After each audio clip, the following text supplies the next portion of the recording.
Bismillahirrahmanirrahim. Assalamualaikum warahmatullahi wabarakatuh. Eh, Pertama-tama kita panjatkan puji syukur kita kehadirat Allah Subhanahu wa taala karena di pagi hari ini di hari Rabu tanggal 28 April 2021 kita bisa menjalankan webinar pediatri series 1 yang berjudul gangguan berjalan pada anak. Jalan dengan awalan atau berjalan, mungkin, menjadi mimpi indah bagi beberapa bapak, ibu, atau ayah, bunda di sini semua. Sesuatu yang sangat diharapkan, ditunggu, kemudian ditanyakan kepada dokter, pada terapis, kemudian semua orang yang mungkin bisa menjawab. Berjalan itu, ternyata tidak sesederhana yang ada di pikiran kita, seperti tinggal berdiri kemudian, melangkahkan kaki. Ternyata dalam proses berjalan itu melibatkan banyak hal yang, eee, cukup rumit. Sebagai komponen utama dalam berjalan ada tulang dan sendi, kemudian ada juga otot, eee 3 organ itu adalah, komponen utama dalam berjalan. Namun juga, tidak hanya membutuhkan 3 hal itu, ada, hal-hal yang lain yang dibutuhkan untuk, dapat berjalan dengan baik, yaitu ada melibatkan ligamen, kemudian tendon, tulang rawan, saraf, dan lain sebagainya. Dan, tidak lupa juga, butuh koordinasi dari otak sehingga semua bisa tersinkronasi secara sempurna.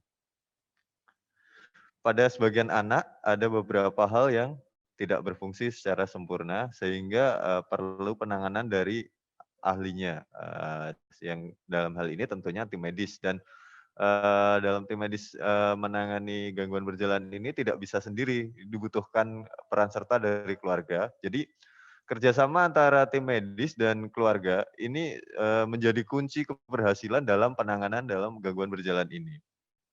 Eee ibarat sekolah, penanganan dalam gangguan berjalan ini itu seperti tingkatan anak SMA. Jadi, dalam tingkatan-tingkatan sekolah itu ada tingkatannya dari SD, SMP, SMA. Nah, untuk, dalam gangguan berjalan ini supaya bisa berjalan, itu diibaratkan sebagai anak SMA.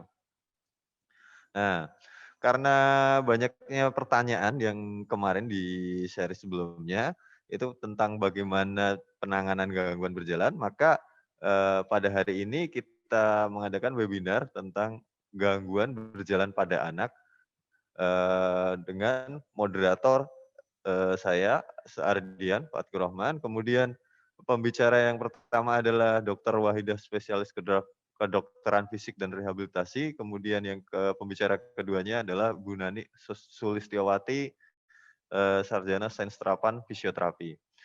Untuk, kelangsungan acara webinar ini agar, lancar dan tertib, maka kami di sini akan membacakan, tata tertib dari webinar ini. Yang pertama adalah akses join Zoom, dibuka 10 menit sebelum acara dimulai, kemudian selama presentasi berlangsung, host akan mematikan suara atau dalam mode mute seluruh peserta webinar. Kemudian peserta dapat mengajukan pertanyaan melalui chat di Zoom Room-nya dengan menuliskan nama, underscore atau garis bawah, asal, kemudian underscore ditunjukkan kepada siapa, kemudian pertanyaannya. Pertanyaan pada hari ini diharapkan, yang terkait dengan topik yang disampaikan pada hari ini. Jika ada pertanyaan yang lain akan kami simpan, akan kami catat dan mungkin akan menjadi pertimbangan kami dalam, mengadakan, webinar series berikutnya atau ada saat-saat tertentu kami akan mengadakan acara yang khusus menjawab pertanyaan dari, Bapak Ibu semuanya. Pertanyaan akan diseleksi dan diajukan kepada pembicara oleh moderator. Eee, Marilah kita mulai saja webinar pada pagi hari ini dengan tagline lurus, tulus, dan mulus. Langsung saja kami memperkenalkan pembicara yang pertama. Yang pertama adalah pembicara kita yang Dokter Wahidah, spesialis kedokteran fisik dan rehabilitasi medik, dengan usia yang cukup muda, itu sudah memiliki prestasi yang luar biasa. Saat ini beliau menjabat sebagai Kepala Instalasi Rehabilitasi Medik Rumah Sakit Ortopedi Profesor Dr. R. Suharto dari tahun 2020, kemudian beliau menjabat Ketua Tim PKRS Rumah Sakit Ortopedi juga dari tahun 2020. Beliau, menyelesaikan pendidikannya di Fakultas Kedokteran, Universitas Lambung Mangkurat Banjarmasin tahun 2007, kemudian untuk, 2007, kemudian profesi kedokterannya di tahun 2010, kemudian, untuk spesialis kedokteran fisik dan rehabilitasi mediknya di Universitas Diponegoro Semarang tahun 2018, kemudian saat ini beliau sedang mengikuti program khusus kolegium, bidang peminatan pediatri. Untuk pengalaman organisasi dan karya tulisnya itu banyak sekali, mungkin tidak bisa kami bacakan satu persatu. Langsung saja kita, persilahkan Dokter Wahidah, spesialis kedokteran fisik dan rehabilitasi medik, untuk, menyampaikan paparannya atau presentasinya, yang berjudul Gangguan Pola Berjalan pada Anak, waktunya kurang lebih nanti 15 menit, untuk pertanyaan nanti, di akhir acara, bisa ditanyakan mungkin pertanyaannya bisa disampaikan lewat kolom chat dan nanti akan kita bacakan di akhir acara. Kepada Dokter Waidah, waktu dan tempat kami persilahkan.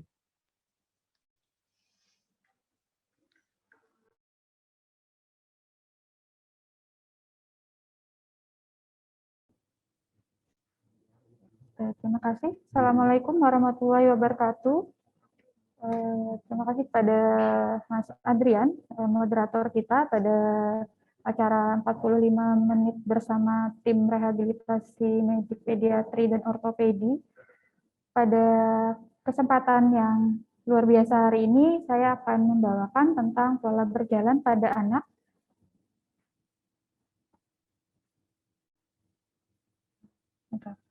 Ini adalah perkenalan singkat, mungkin tidak perlu lagi ya, karena tadi sudah disampaikan panjang lebar oleh moderator. Nah, pada pertemuan pagi ini, kita sharing tentang belajar bersama tentang pola berjalan pada anak. Apa sih tujuannya pada pertemuan ini? Yang tujuan yang kami harapkan adalah kita semua mengetahui pola jalan pada anak. Yang kedua, mampu mengenali adanya gangguan pola jalan pada anak, dan yang ketiga adalah mampu mengidentifikasi jalan menjinjit pada anak.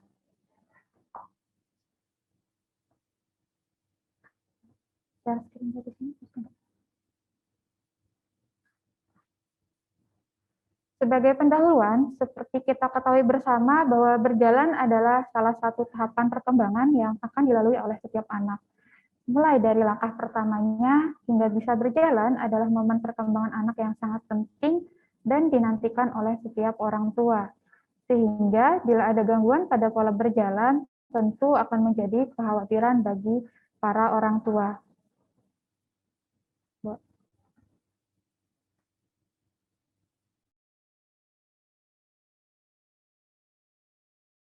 Adalah sebuah gambaran bagaimana perkembangan motorik seorang anak.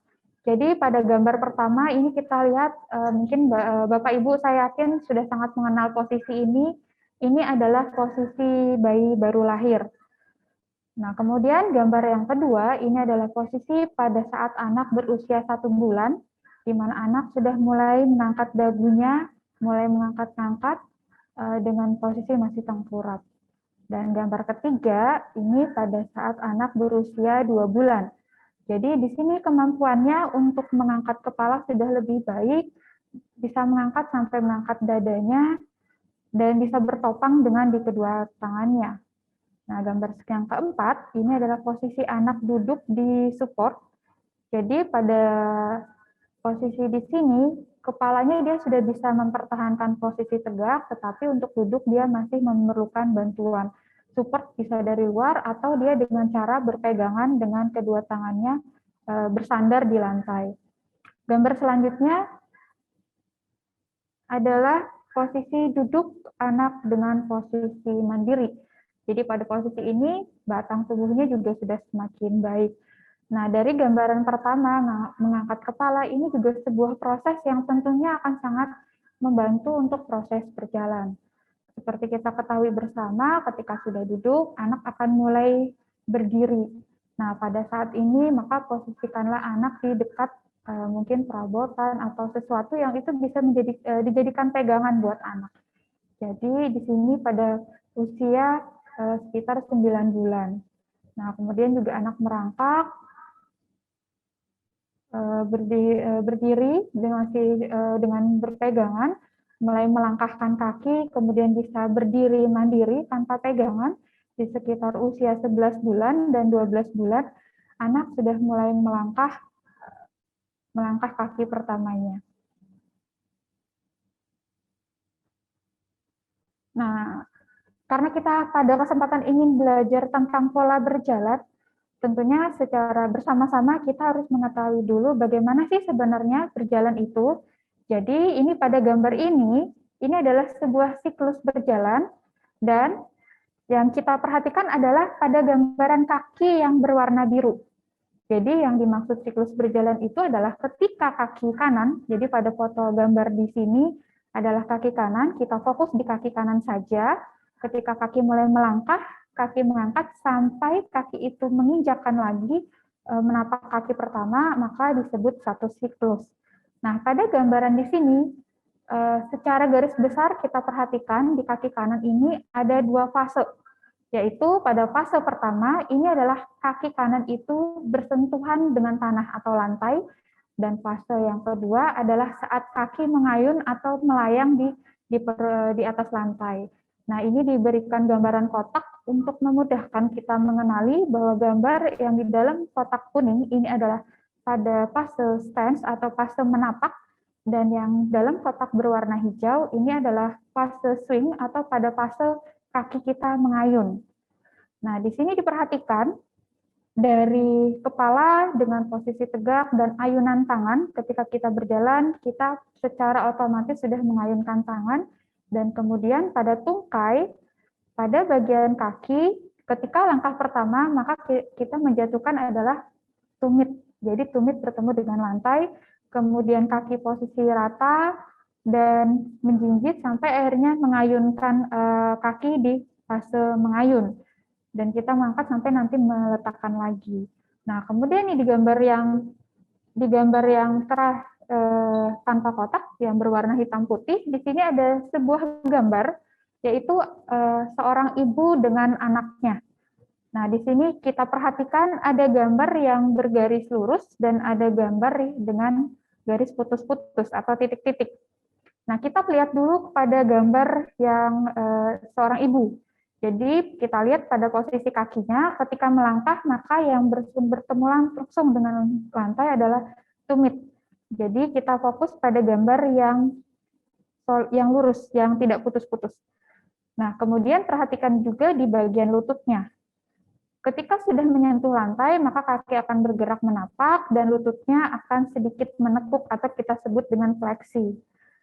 Nah, sekarang kita bandingkan dengan gambar si anak. Jadi kalau pada saat melangkah pertama, kita perhatikan posisi kaki anak ini rata, jadi tidak miring. Jadi pada anak-anak dia menapak dengan posisi kaki rata, tidak dengan tumitnya, tetapi dengan kakinya. Dan kita bandingkan juga dengan posisi lutut. Jadi pada si anak, lututnya menekuknya lebih besar dibandingkan pada si ibu pada saat tapakan pertama. Nah, sekarang mari kita lihat yang selanjutnya. Bagaimana sih polanya ketika anak mulai berjalan? Jadi seperti kita lihat proses perkembangan motorik anak tadi, berjalan itu dimulai pada saat usia 1 tahun. Nah, ini adalah gambar pola jalan pada anak di saat usia 1 tahun. Jadi gambar garis di atas, ini kalau kita melihat posisi anak berjalan itu dari samping, Dan gambar yang di bawah atau gambar B, ini kita melihat anak berjalan dari posisi depan. Nah, sekarang kita fokus lagi ke kaki yang berarsir-arsir, yaitu di kaki sebelah kanan. Jadi kita perhatikan pada awal dia melangkah, kakinya masih rata, dia menapak, menginjak, mulai mengangkat, sampai nanti mengayun, dan menginjakkan lagi. Kita lihat posisi kakinya rata, kemudian juga lututnya menekuknya lebih besar, termasuk pada saat mengayun, dan yang paling penting juga lihat posisi tangannya. Jadi posisi tangan pada anak 1 tahun ini saat berjalan dia posisi tangannya terbuka dan sikunya menekuk. Ini untuk membantu dia menseimbangkan tubuhnya. Nah, pada yang gambar yang B, kita lihat ini adalah posisi kita melihatnya dari depan. Jadi di sini terlihat posisi tangannya, sikunya menekuk, tangannya terbuka di setiap fasenya, dan posisi kaki kalau kita lihat dari depan, ini pada saat menekuk, posisinya dia lebih ke arah luar, dari pinggul dan lutut. Jadi dia posisinya lebih keluar dengan posisi tangan yang terbuka. Dan antara jarak kaki kiri dan kanan ini lebih lebar apabila dibandingkan dengan pada jalan umumnya. Perkembangan 1 tahun ini akan terus berkembang, kemudian di 2 tahun otomatis akan ada perbaikan-perbaikan, perubahan-perubahan, peningkatan-peningkatan dari pola jalan si anak. Mulai dari posisi kakinya, jarak antara kaki kiri dan kanan, termasuk juga dengan ayunan tangannya. Jadi kalau pada 1 tahun ini ayunannya tidak ada karena posisi tangan si anak terbuka dan sikunya juga menekuk. Nah, pada saat 2 tahun terjadi banyak peningkatan, dan pada saat 3 tahun ini adalah proses di mana sebenarnya polanya sudah hampir seperti dewasa walaupun masih disebut belum matur. Karena pada anak-anak ini disebut matur biasanya tercapai pada usia 7 tahun. Namun di saat usia 3 tahun ini polanya sudah mirip walaupun belum matur, hanya nanti adanya peningkatan kecepatan berjalan ataupun dari langkahnya. Nah, ini sama seperti gambar 1 tahun sebelumnya. Jadi kalau gambar A ini kita lihat gambar anak berjalan kita lihat dari samping, dan gambar B ini kita lihatnya dari depan. Sekarang kita bandingkan. Ketika pertama kali anak mulai melangkah, kita perhatikan posisi kakinya sudah berbeda dengan 1 tahun. Ketika 1 tahun tadi kakinya masih posisi rata, tetapi kalau posisi yang di 3 tahun, dia menapak pertama kali yang ditempelkan adalah dengan tumit. Kemudian begitu dengan tumit, dia posisi kaki lurus, kemudian bersiap untuk mengayunkan.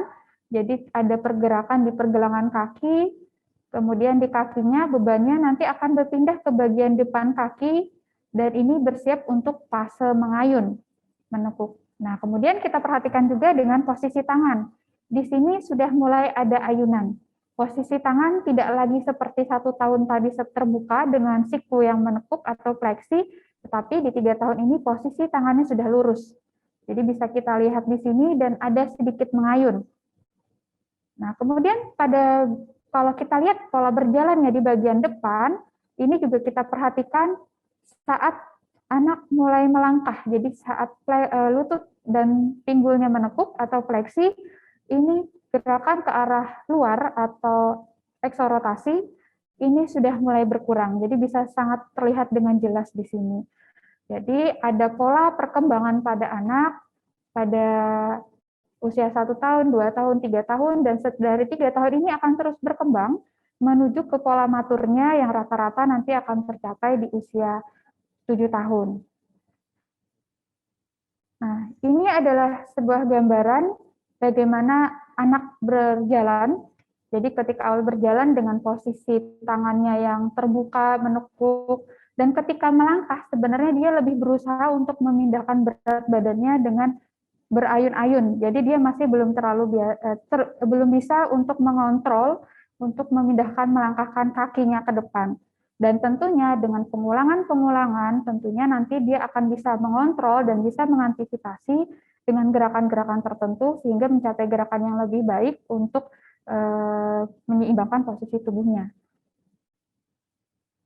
Pada kesempatan pagi ini yang akan saya bahas tentang gangguannya sebenarnya apa sih gitu pada pola berjalan. Yang paling sering kita temui adalah jalan menjinjit. Mungkin dari Bapak Ibu pernah melihat anak-anaknya jalan menjinjit, bahkan mungkin ada yang sudah berpengalaman yang membawa anaknya periksa ketika jalan menjinjit. Sebenarnya jalan menjinjit ini normal atau tidak? Atau kapan disebut normal atau kapan kita perlu harus waspada? Nah, jalan menjinjit adalah ketidakmampuan untuk melakukan kontak tumit dengan lantai selama fase awal dari siklus berjalan dan tidak adanya kontak kaki penuh dengan tanah selama sebagian besar kontak lantai sepanjang siklus berjalan. Seperti kita lihat pada gambar sebelumnya, jadi ada fase di mana kaki itu semua kontak dengan lantai, baik dari tumit ataupun sampai kaki bagian depan. Tetapi pada jalan menjinjit ini, pada awal kontak tidak dengan tumit, dan pada fase di tengah-tengah pun ternyata kakinya tidak menapak sempurna dengan lantai.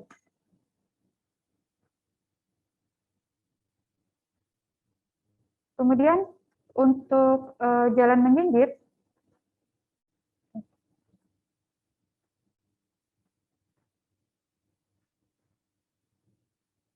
ini ada beberapa gambaran bagaimana proses pengayunan kaki. Jadi seperti yang sebelumnya sebenarnya sudah terlihat dengan gambar-gambar yang sebelumnya ketika berjalan di 1 tahun dan di 3 tahun. Pada foto di sini saya ingin memperjelas bahwa ketika awal kontak kita lihat posisi tumit menyentuh lantai, kemudian tentunya di sini ada gerakan dari pergelangan kaki, kemudian semua permukaan kaki menyentuh lantai, dan pada saat ingin mengayunkan kaki, pasti kita di sini ada posisi menepuk atau seperti menjinjit. Nah, ini adalah gambaran dari samping, dan gambaran yang di bawah ini adalah ketika kita melihat gambarannya dari depan. Jadi pada pertama, ini ada pergerakan di daerah di tumit. Ketika sudah menyentuh lantai, maka di sini akan ada pergerakan di pergelangan kaki sehingga posisi tungkai kita ini menjadi lebih lurus. Kemudian pada saat yang pas momen yang ketiga, ini posisi menjinjit, tentunya beban tubuh beratnya akan berada di bagian kaki bagian depan. Jadi pada saat menempel awal itu di bagian belakang, di tengah ini akan bergeser ke bagian tengah dari kaki, kemudian ketika langkah maka akan berpindah ke bagian depan kaki. Ini adalah gambaran-gambaran jalan menjinjit. Ada yang sangat terlihat jelas, tetapi ada juga yang tidak. Nah, ini mungkin pada kondisi tertentu, kalau di sini kita pasti akan berpikir, mesti ini ada sesuatu yang penyebabnya, karena di sini kita lihat posisi gambarnya anaknya sudah lebih besar. Dan ini juga bisa sangat terlihat ketika ini dilihat dari gambaran dari belakang atau dari posterior, dari samping. Jadi pada saat menjinjit ini juga posisi lututnya juga kita bisa perhatikan. Jadi sebenarnya ketika ada perubahan di bagian kaki, maka akan ada terlihat perubahan juga di bagian atasnya. Jadi nanti sebenarnya tidak hanya di bagian lutut, tetapi bahkan bisa sampai di daerah batang tubuhnya saja. Jadi walaupun kita melihat ada gangguan di kaki, tetapi yang harus kita nilai tetap nanti dari atas sampai ke bawah. Ini adalah sedikit gambaran tentang berjalan. Jalan menjinjit. Jadi kita perhatikan pada saat anak pertama kali meletakkan kakinya dengan kaki di bagian depan. Padahal kalau kita perhatikan ternyata anak ini bukan kakinya tidak bisa menapak. Di sini terlihat pada saat dia menapak kakinya bisa posisi lurus. Dan apakah pada gambaran ini anak sebenarnya normal? Jadi pada awal-awal fase berjalan, jalan menjinjit masih disebut normal. Nah, kapankah nanti kita sebut tidak normal? Tentunya nanti ada batasan waktu. Yang perlu kita perhatikan batasannya adalah sampai usia 2 tahun. Walaupun tidak ada kesepakatan yang sama, masing-masing sumber, ada yang mengatakan 2 tahun, 5 tahun. Tetapi ketika kita mengetahui lebih awal, kita lakukan evaluasi, tentunya ketika ada sesuatu kita akan dapat melakukan tindakan lebih dini. Nah, sebagai penutup, perkembangan berjalan pada anak ada polanya. Dengan cara mengetahui pola perkembangan berjalan pada anak dapat membantu kita dalam mengenali adanya gangguan berjalan pada anak sejak dini. Jadi diharapkan kepada para orang tua, karena orang tualah yang paling sering melihat perkembangan anaknya, apa yang dia lakukan, dapat mengidentifikasi lebih awal sehingga kita dapat melakukan evaluasi awal pada anak dengan kalau ternyata didapatkan pola jalan yang gigit, sehingga kita dapat mencegah komplikasi jangka panjang. Ini sedikit kutipan bahwa orang tua atau kita sering khawatir bagaimana anak kita di masa depan. Tetapi kita sering lupa bahwa anak kita saat ini adalah seseorang. Jadi untuk mempersiapkan masa depan anak di masa depan, tentunya kita harus mulai saat ini. Berikanlah perhatian, cinta, atau apapun yang terbaik untuk anak saat ini, karena dari saat inilah akan membentuk masa depan dia. Demikian yang dapat saya sampaikan, semoga bermanfaat dan tujuan dari pemaparan ini bisa tercapai, orang tua dapat memahami pola berjalan pada anaknya sehingga dapat mengetahui kapankah saya harus mencari membawa anak ke tenaga ahlinya atau ke dokter atau ke rumah sakit. Terima kasih, mohon maaf apabila ada kesalahan, semoga ini menjadikan kita lebih care, peduli terhadap anak-anak kita. Demikian, Assalamualaikum warahmatullahi wabarakatuh. Waalaikumsalam warahmatullahi wabarakatuh. Ya, itu tadi apa yang disampaikan Bu Dr. Wahidah cukup lengkap tentang pola jalan pada anak dengan kurang lebih tadi bagaimana kita bisa mengetahui dalam pola jalan pada anak itu pola-polanya ada tahapnya untuk usia 1 tahun itu seperti apa, 2 tahun seperti apa, kemudian 3 tahun seperti apa.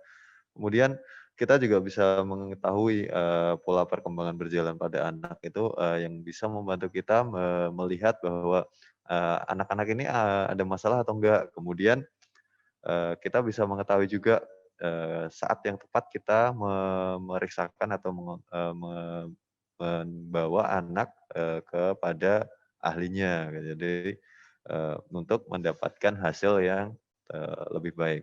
Nah, ini sudah ada beberapa pertanyaan, tapi nanti pertanyaan akan kami sampaikan setelah pembicara yang kedua menampilkan presentasinya. Nah, ini selanjutnya kita tampilkan pembicara yang kedua. Di sini sebelumnya kami akan membacakan daftar riwayat hidupnya. Ini yang pembicara yang kedua adalah Ibu Nani Sulistiowati. Beliau adalah fisioterapis di Rumah Sakit Ortopedi Profesor Dr. R. Suharto Surakarta. Beliau lahir pada 10 September 1976 di Karanganyar. Beliau menamatkan pendidikannya di Akademi Fisioterapi Depkes Surakarta di tahun 97. Itu dulu diploma 3, kemudian beliau melanjutkan diploma 4 di fisioterapi UMS, lulus tahun 2010. Beliau sempat bekerja di Rumah Sakit Umum Daerah Karanganyar dari tahun 98 sampai 2003. Kemudian dari 2003 sampai sekarang beliau bekerja di Rumah Sakit Ortopedi Profesor Dr. R. Suharto Surakarta. Ini lumayan banyak pelatihan yang beliau ikuti. Dari banyaknya pengalaman ini dari pelatihan maupun pengalaman kerjanya, kami rasa pantas beliau untuk menampilkan atau berbicara di sini di forum ini untuk mengedukasi kita semua. Beliau di sini akan menampilkan presentasi judulnya Pentingnya Tubuh Tegak untuk Aktivitas Fungsional dan Berjalan. Kepada Ibu Nani Sulistiowati, Sarjana Sains Terapan Fisioterapi, waktu dan tempat kami persilahkan. Terima kasih Bapak Ardian. Ya. atas kesempatan dan waktunya. Sebelumnya Assalamualaikum warahmatullahi wabarakatuh. Baiklah, di sini setelah tadi apa yang sudah disampaikan oleh Dr. Wahidah yang sangat jelas ya, bahwa proses berjalan itu ternyata sangat panjang perjalanannya untuk bisa bisa berjalan. Itu banyak sekali komponen yang harus dipenuhi. Ya, alhamdulillah ya kita bisa berjalan dengan otomatis sekarang ini banyak yang bisa berjalan dengan otomatis dan tanpa harus mempersiapkan secara rinci satu persatu untuk mampu dan memiliki fungsi berjalan yang baik. Nah, di sini setelah tadi sudah disampaikan dengan rinci dan jelas dari proses berjalannya, saya hanya mengambil tentang tadi pentingnya tubuh tegak dalam aktivitas fungsional dan berjalan. Nah, dalam kehidupan dan aktivitas sehari-hari, seringkali seseorang melakukan serangkaian kegiatan aktivitas fungsional dengan serta-merta dan otomatis. Kegiatan ataupun aktivitas fungsional yang terlihat otomatis itu sebenarnya merupakan hasil dari serangkaian proses tubuh yang tidak sederhana. Bahkan mulai dari lahir hingga seseorang mampu berdiri dan berjalan adalah merupakan rangkaian tahapan yang saling berkesinambungan. Sehingga ketika ada satu atau beberapa gangguan pada proses yang berkesinambungan tersebut, akan memberikan pengaruh pada tahap selanjutnya.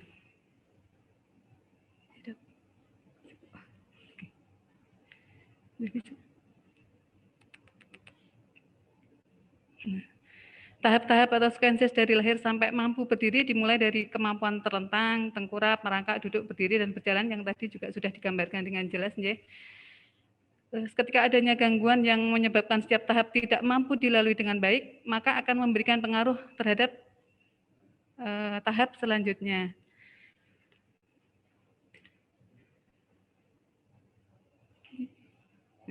Demikian juga pada anak-anak istimewa yang tumbuh dengan disertai beberapa kendala dalam rangkaian tumbuh kembangnya, mereka seringkali terhalang, bahkan tidak mempunyai kemampuan untuk bisa melewati serangkaian proses tumbuh kembangnya, serangkaian proses dari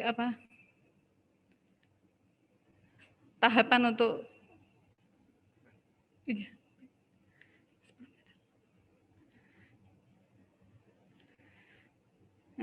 bahkan untuk bisa melewati serangkaian tahap tumbuh kembangnya dengan baik. Maka dari itu, ketika kita menyadari sejak dini adanya gangguan tersebut, maka akan lebih baik jika kita segera berusaha untuk mencari tahu penyebabnya. Dengan harapan, anak kita tidak menjadi lebih terlambat lagi karena terlewatnya tahapan-tahapan dalam tumbuh kembangnya tersebut. Dari setiap tahap proses tumbuh kembang adalah fondasi untuk tahapan selanjutnya. Dan ini tadi jika diuraikan satu persatu akan butuh waktu yang cukup lama. Sehingga pada kesempatan ini hanya akan saya coba sampaikan tentang kemampuan duduk dengan tubuh tegak sebagai fondasi untuk persiapan berdiri dan berjalan nantinya. Dalam hal ini tahap sebelumnya dianggap sudah mampu dilakukan. Sehingga tahap yang sekarang harus dimatangkan adalah tahap duduk dengan tubuh tegak untuk persiapan berdiri dan nantinya berjalan. Nah, untuk mampu mempertahankan atau memperoleh kemampuan duduk dengan tubuh tegak, maka diperlukan postural kontrol yang baik. Postural kontrol itu adalah mampu mempertahankan tubuh tegak dan stabil. Mempertahankan tubuh tegak ini sangat penting untuk menunjang nanti aktivitas fungsional, termasuk aktivitas berjalan tadi ya. Ini melibatkan banyak sekali otot, kemudian sendi dan sebagainya. Nah, latihan untuk meningkatkan kemampuan tubuh tegak ini sangat mungkin dilakukan di rumah ataupun dimanapun anak beraktivitas. Hal ini menjadi penting untuk dilakukan karena untuk memberikan pengenalan gerak serta menanamkannya sehingga anak mempunyai kesadaran terhadap posisi dan gerak untuk menegakkan badan tersebut. Hal ini juga diharapkan akan mengaktifasi otot-otot anti gravitasi untuk menjalankan fungsinya. Otot anti gravitasi itu adalah serangkaian otot yang mendukung dan mengatasi gaya gravitasi untuk mempertahankan posisi tertentu dan memberikan stabilitas dan keseimbangan. Nah, berdasarkan jenisnya terbagi menjadi ada otot anti gravitasi yang gerakan ke bawah, yaitu untuk mendukung gravitasi, ada otot anti gravitasi dari gerakan ke atas melawan gravitasi, ada otot anti gravitasi dari gerakan horizontal, tegak lurus dengan gaya gravitasi. Nah, berdasarkan jenisnya juga dibagi menjadi dua, ada yang statis ada yang dinamis. Yang statis itu bekerja terus-menerus, yang dinamis menghasilkan gerakan dari kontraksi di persendian dan menimbulkan gerakan. Kemudian, sedangkan berdasarkan fungsinya itu ada fungsi postural, yaitu yang fungsi untuk menegakkan tubuh, mempertahankan posisi tubuh tegak tadi. Fungsi proprioseptif ini lebih ke sensoris, yaitu membawa nanti rangsangan untuk disampaikan ke kontrol saraf, ya, terutama di otak, ya. Dan fungsi tonisitas, ini adalah untuk tonus.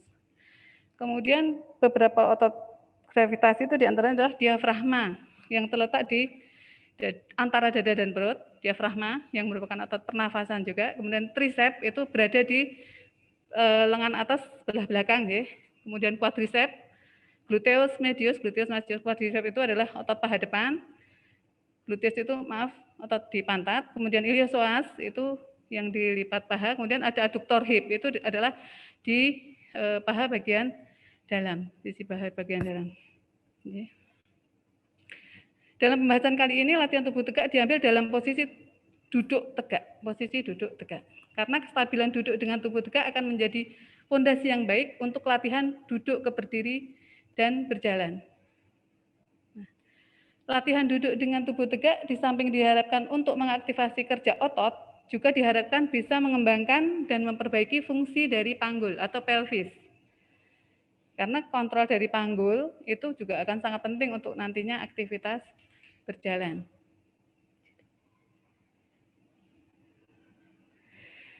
Nah, posisi duduk dengan tubuh tegak ini selain untuk persiapan latihan berdiri dan jalan juga sangat membantu untuk aktivitas fungsional lainnya. Dengan kemampuan posisi duduk dengan tubuh tegak akan lebih mudah untuk diberikan ataupun dilatih aktivitas fungsional yang lainnya. Seperti misalnya aktivitas makan, baik disuapin atau dia makan sendiri. Termasuk mungkin aktivitas mengunyah, jika pada anak-anak yang belum bisa mengunyah dan menelan, itu juga akan sangat terbantu dengan posisi mampu mempertahankan posisi tubuh tegak. Serta memudahkan untuk latihan anggota gerak atas untuk dilatih ke arah fungsional. Nah, kemudian hal-hal yang perlu diperhatikan saat memberikan latihan posisi duduk dengan tubuh tegak diantaranya adalah keamanannya. Ini penting dilakukan untuk memastikan bahwa anak dalam posisi yang benar-benar aman.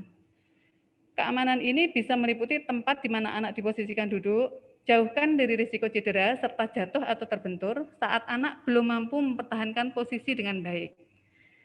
Untuk memastikan keamanan anak saat latihan posisi duduk dengan tubuh tegak ini bisa dibantu dengan diberikan sandaran, diikat dengan kain, atau di sekitar badan diberikan bantal atau pelindung. Kemudian yang kedua, nyaman, pastikan anak nyaman. Kemudian menikmati, pastikan anak enjoy dalam melakukan latihan duduk dengan tubuh tegak ini. Hal ini bisa dengan cara memberikan mainan ataupun aktivitas yang disukainya. Ini nanti bisa disesuaikan dengan kemampuan masing-masing, terutama pada anak-anak yang istimewa. Ini maksudnya. Kemudian pengawasan atau kontrol. Yang dimaksud di sini adalah di samping untuk memastikan keamanan, kenyamanan maupun menjaga anak untuk menikmati latihannya, juga untuk memberikan monitoring terhadap posisi duduk. Ini sesuai dengan yang diharapkan. Misalnya posisi kakinya sudah tidak sejajar, kemudian miring dan sebagainya, itu harus kita kontrol untuk mendapatkan hasil yang diharapkan. Kemudian latihan duduk dengan tubuh tegak yang diharapkan di sini adalah dengan posisi kedua kaki menumpu. Tadi juga sudah disampaikan Dr. Azidah, ya.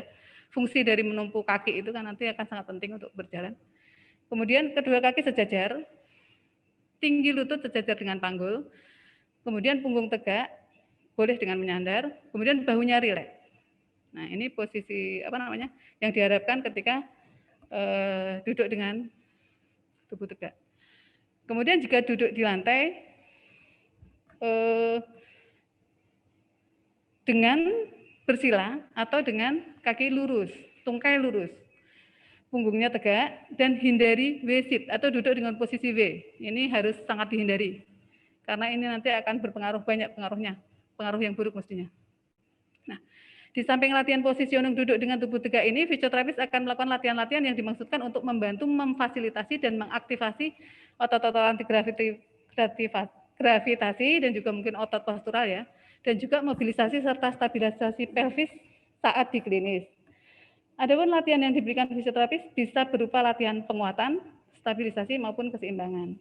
Semua latihan yang dimaksudkan untuk melatih stabilitas serta keseimbangan tersebut seringkali dimodifikasi dalam bentuk permainan. Di sini diharapkan peran serta keluarga ataupun pengasuh untuk ambil bagian dalam latihan yang diberikan. Untuk menunjang kemampuan tubuh tegak ini, selain positioning duduk, ada beberapa latihan yang bisa dilakukan. Misalnya latihan bernafas, latihan berbaring telentang menekuk kedua lutut dan mengangkat panggul, latihan meraih mainan, melempar mainan, menyusun mainan dengan gerakan seperti yang dicontohkan fisioterapis. Nah, dengan upaya proaktif dari keluarga ataupun pengasuh untuk mengambil peran dalam memberikan latihan pada anak dalam kesehariannya, diharapkan kemampuan anak untuk mendapatkan peningkatan dan kesadaran gerak akan lebih baik. Sehingga tujuan peningkatan kemampuan anak pun bisa dicapai. Terima kasih.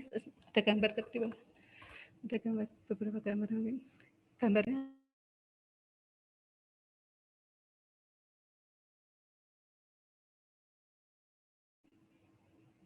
Nah, ini wasit. Dan ini duduk diikat untuk memberikan pengamanan. Nah, ini untuk yang belum bisa mengontrol leher, bisa dengan pengalaman juga. Ini khususnya untuk anak-anak yang anak-anak istimewa ya. Nah, ini latihan yang mungkin contoh beberapa latihan yang mungkin bisa tetap dilakukan nanti di rumah. Nah, demikian yang bisa sampaikan pada kesempatan ini. Mohon maaf atas kekurangannya dan terima kasih atas kesempatannya. Saya kembalikan lagi kepada Bapak Ardiano. Assalamualaikum warahmatullahi wabarakatuh.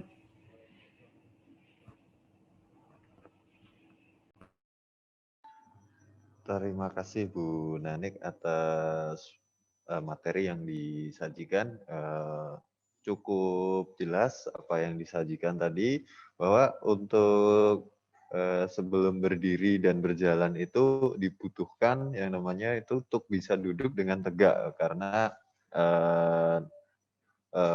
kita memerlukan proses yang panjang untuk bisa membuat anak yang mengalami gangguan ini bisa untuk berjalan kembali. Jadi dan tadi disampaikan apa saja yang harus dilakukan untuk dapat mencapai duduk dengan tegak ini, dan banyak keuntungannya untuk duduk tegak ini bagi si anak. Nah, dari dua narasumber ini sudah menyampaikan materinya. Kita tiba pada sesi tanya jawab. Yang di sini akan kami bacakan pertanyaan dari kolom chat. Yang pertama,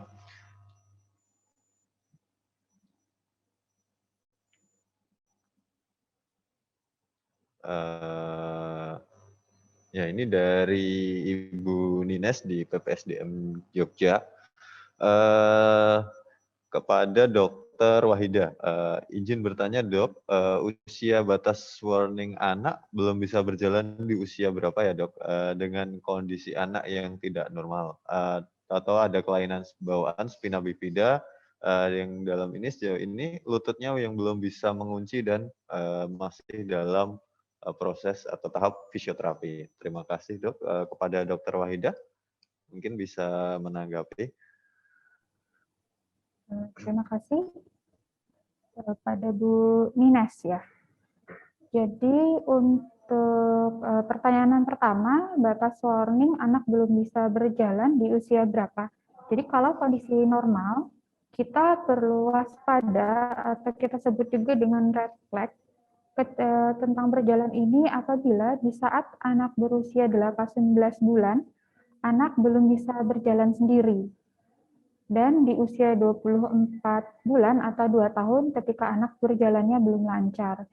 Ini adalah di kondisi normal, dan patokan ini tentunya tidak bisa kita gunakan apabila ada kondisi tertentu. Terkait dengan spina bifida, sejauh ini lututnya belum bisa mengunci dan masih terapi. Jadi untuk kasus spina bifida tentunya kita harus mengevaluasi dulu kondisi anak tersebut. Jadi kondisi kemampuannya saat ini seperti apa spina bifida-nya di level berapa, kemampuan saat ini yang dia punya itu berapa. Karena sekali lagi, ketika untuk berjalan, itu diperlukan struktur-struktur tertentu dan ada batasan-batasan minimal yang harus dicapai untuk membantu dia berjalan. Jadi, kalau pada kondisi spina bifida, harus kita evaluasi dulu. Kalau dilihat dari ceritanya di sini, lututnya belum bisa mengunci, maka saya berasumsi untuk lututnya, kalau kekuatan otot itu ada range-nya antara 0 sampai 5, maka kalau ini tidak bisa mengunci, otomatis itu di bawah 3. Jadi mungkin 2 atau mungkin 1, tapi kemungkinan di sini 2. Nah, syarat untuk bisa mengunci lutut itu adalah kekuatan minimal 3. Jadi apakah kondisi ini seperti apa? Tentunya harus tetap harus dievaluasi lebih detail untuk kemampuan dia saat ini, sehingga nanti kita bisa memprediksi dengan kemampuan dia saat ini, kira-kira target apa yang bisa dicapai, atau apa yang bisa kita berikan, alat bantu apa yang bisa membantu untuk mensupport anak ini untuk mendukung dia berdiri. Jadi kasus ini tentu tidak bisa digeneralisasi, harus dievaluasi lebih spesifik lagi, dan dengan adanya kelemahan otot, masih ada alternatif-alternatif yang bisa kita lakukan untuk mensupport anak tersebut. Terima kasih. Mudah-mudahan bisa menjawab pertanyaannya. Terima kasih Dr. Wahidah. Tadi kami harap jawaban dari Dr. Wahidah memuaskan dari penanyanya atau Bu Nines tadi. Jadi diperlukan evaluasi yang lebih mendalam untuk bisa menentukan target yang dicapai untuk saat ini dan untuk berikutnya. Kemudian kita ke pertanyaan selanjutnya. Ini ke pertanyaan kepada Ibu Nanik dari Ibu Cahyaning Tias. Anak CTEV kalau pakai sepatu FAB saat dalam bracing fase atau fase maintenance, karena ada barnya, itu kalau dari merangkak selalu duduk W. Bagaimana cara untuk menghindarinya? Silahkan Ibu Nanik. Terima kasih atas pertanyaannya. Ini saya coba untuk menjawab, namun sebelumnya mestinya harus tahu dulu ya, FAB itu terpasangnya berapa jam untuk putra atau putri ibu nggih. Sebenarnya kalau untuk latihan dan usia putranya berapa. Nah, kalau memang di usia latihan merangkak ini harus di latihan merangkak ini sebaiknya dilatih ataupun dibolehkan pada saat FAB-nya dilepas. Nah, itu silakan nanti kalau merangkak kemudian diposisikan duduk dan hindari W-sit-nya. Namun jika hal itu tidak bisa dihindari sama sekali, istilahnya waktu memang dia beraktivitas dengan barnya itu, dengan FAB-nya itu, dia merangkak kemudian duduk, sebenarnya masih ada toleransi, posisi W-sit itu bisa masih bisa ditolerir sampai usia 4 sampai 6 tahun, itu masih masih memungkinkan lah seperti itu. Namun jika bisa dihindari, sebaiknya dihindari karena memang ada risiko nanti tekanan di panggulnya itu tinggi, akan memberikan kemudian kerja otot yang juga tidak imbang, akan ada perubahan pola kerja otot kalau itu dilakukan terus-menerus. Namun karena masih ada ring sampai 4-6 tahun setahu saya atau bahkan sebelum 8 tahun itu masih bisa ditolerir, kecuali itu sudah menjadi kebiasaan banget yang di gerakan lain dia tidak lakukan, misalnya bersila dan sebagainya dia tidak lakukan. Namun ketika pakai FAB ini mestinya harus tahu berapa jam harus dipakai dalam sehari, dan di sela-sela itu kenalkan posisi gerak yang bukan W-sit, bersila atau di tungkai lurus seperti itu. Mungkin seperti itu, Jadi ketika itu hanya sesekali ketika dia merangkak kemudian duduk dalam posisi W-sit yang mungkin tidak apa-apa, walaupun itu sebenarnya memang harus dihindari karena W-sit ini, tapi mungkin nggak bisa dibahas keseluruhan di sini, mungkin perlu, karena ini nanti akan ada kaitannya dengan kerja otot dan juga bahkan nanti akan berpengaruh juga ke ke perkembangan saraf dan sebagainya. Nanti banyak sekali pengaruhnya dari wisit ini, makanya sangat tidak disarankan. Seperti itu Bu, mungkin mohon maaf kalau tidak memuaskan. Mungkin suatu saat bisa dibahas lagi untuk wisit ini. Terima kasih. Terima kasih Pak. Terima kasih Bu Nanik atas jawabannya. Itu tadi jawaban dari atas pertanyaan dari Bu Cahyaning Tias. Karena banyak hal yang harus disampaikan oleh dalam pertanyaan tadi, mungkin nggak bisa disampaikan secara mendetail karena mungkin di lain forum atau di waktu yang lain mungkin bisa dijawab dengan lebih jelas lagi oleh Ibu Nani.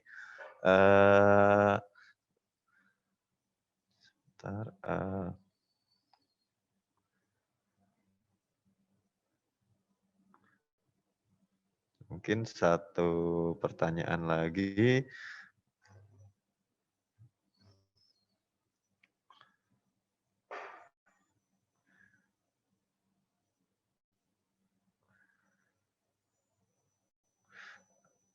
Kepada Dokter Wahidah ya. Ini Dokter Wahidah izin bertanya, apakah gangguan berjalan itu sudah terlihat atau sudah bisa kita lihat saat kita titah atau saat dititah itu? Nah, monggo Dokter Wahidah.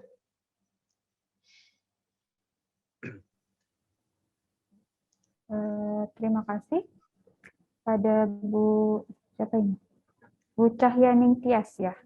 Jadi apakah gangguan berjalan itu sudah bisa dilihat saat dititah? Jadi yang ingin saya jelaskan bahas di sini adalah tentang titahnya dulu. Jadi kalau dititah yang perlu diperhatikan adalah posisi. Keseringan anak dititah berdiri di depan terus anak melangkah. Jadi posisi ini sebenarnya tidak disarankan. Kenapa? Karena dengan cara seperti ini, anak berjalan dengan posisi tangan di depan. Dan sebenarnya pola jalan yang nanti kita harapkan bukan pola jalan yang seperti itu.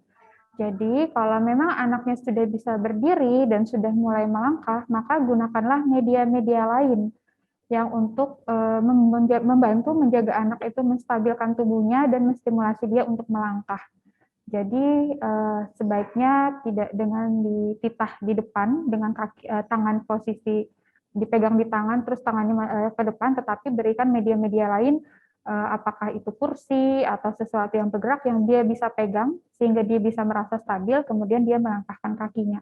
Atau yang kedua bisa dipegang dengan di bagian belakang tubuhnya sehingga kita tetap mengajarkan si anak tentang pola berjalan itu yang benar dan akan membantu menstimulasi kestabilannya karena akan sangat jauh berbeda dengan titah, karena titah itu sangat dengan posisi tangan ke depan, begitu dia melangkah otomatis juga selain polanya nanti untuk keseimbangannya juga akan memberikan pengaruh yang berbeda. Nah, terus apakah saat di titah itu kita bisa melihat adanya gangguan berjalan?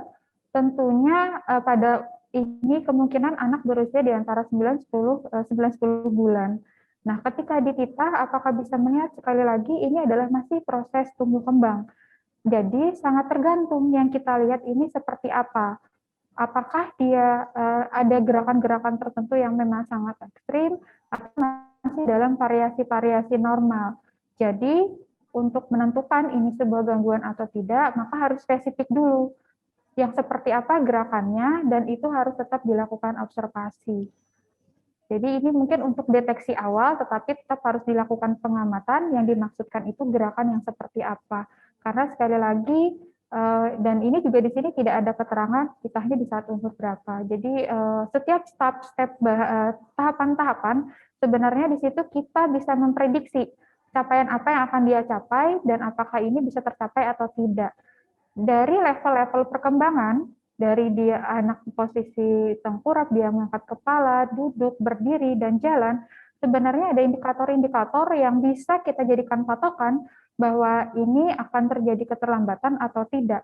Karena sekali lagi, bahwa untuk sebuah proses berjalan itu tidak hanya berbicara masalah otot, tidak hanya berbicara masalah sendi, tulang, atau ligamen, tetapi kita juga berbicara otak.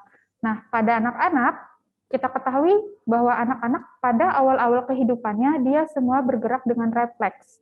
Jadi kalau kaget dia posisi tangannya kebuka, atau kalau diberikan sesuatu di tangan dia menggenggam, itu adalah gerakan-gerakan refleks. Seiring dengan bertambahnya usia, seiring dengan pertumbuhannya dan tingkat kematangan dari otaknya, maka gerakan refleks ini akan ditekan. Nah, kita lihat perkembangan anak pada saat dia tengkurap hanya bisa guling-guling, kemudian itu dia bisa berduduk, di situ sebenarnya juga sudah memberikan sebuah gambaran bagaimana motoritas seorang anak. Jadi pada saat dia masih di level rendah, kemudian sampai dia di midbrain, di bagian dari otak, tetapi di level yang tertinggi itu dia posisinya posisi duduk. Kemudian di saat berdiri itu perkembangan otaknya sudah di level yang tinggi di korteks. Nah, jadi sangat harus kita evaluasi lagi refleks yang dia punya saat itu apa, apakah yang harusnya sudah tertekan itu sudah tidak ada dan harusnya muncul saat itu sudah muncul, itu akan sebuah media atau sebuah indikator untuk memprediksi sebenarnya ini terjadi gangguan atau tidak. Selain dari gerakan yang kita lihat secara jelas pada gambaran anak tersebut. Mungkin itu yang bisa saya dapat, semoga bisa menjawab pertanyaannya Bu Cahyaning Tias tentang titah. Jadi titah dengan cara yang lebih baik, jangan dititah seperti pada umumnya dengan berdiri di depan, dengan tangan di depan. Kemudian gangguannya harus spesifik, gangguan yang dimaksud gerakan yang seperti apa. Terima kasih. Terima kasih atas jawabannya Dr. Wahidah yang cukup lengkap dan jelas bahwa untuk mengevaluasinya itu ternyata ada indikator-indikator untuk menilai ini ada keterlambatan atau tidak, atau ada masalah atau tidak. Gitu. Tidak terasa waktu 45 menit bersama tim rehabilitasi ortopedi pediatri ini sudah sampai di penghujung acara. Kami memohon maaf yang sebesar-besarnya jika ada kekurangan, ada banyak pertanyaan yang belum bisa kami akomodir semuanya. Kemudian kemungkinan akan ada sesi untuk menjawab pertanyaan dari Bapak Ibu semua yang di sini. Pertanyaan insya Allah sudah kami save, jadi mungkin bisa menjadi bahan pertimbangan kami untuk mengadakan webinar series di seri berikutnya. Kemudian kesimpulan yang bisa kita ambil dari webinar series pada hari ini adalah bahwa untuk pertumbuhan anak, terutama di jalan, pola jalan itu memerlukan proses yang cukup rumit ya di sini, dan setiap anak itu berbeda-beda penanganannya karena kita harus melihat kondisinya masing-masing dan tahapan-tahapan yang dicapai dalam terapinya itu targetnya tentunya akan berbeda-beda tergantung dengan kondisi anaknya. Kami akan sedikit memberikan quotes di sini, yaitu adalah setiap anak itu unik, kita tidak perlu membandingkan satu dengan yang lain, kemudian masing-masing anak itu berbeda, masing-masing anak itu spesial, masing-masing anak itu memiliki kelebihan dan kekurangan masing-masing, tetapi semua anak itu sempurna dengan ketidaksempurnaan yang dimilikinya. Terima kasih sudah mengikuti webinar series pada hari ini. Kurang lebihnya kami mohon maaf yang sebesar-besarnya. Assalamualaikum warahmatullahi wabarakatuh.